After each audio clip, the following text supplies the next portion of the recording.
In a hidden lab, science just crossed a line. These aren't just wolf pups.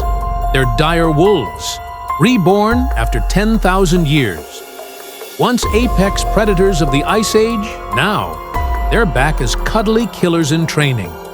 Bigger jaws, stronger bite. Born to rule a world that no longer exists. Cute, for now. But what happens when they grow up?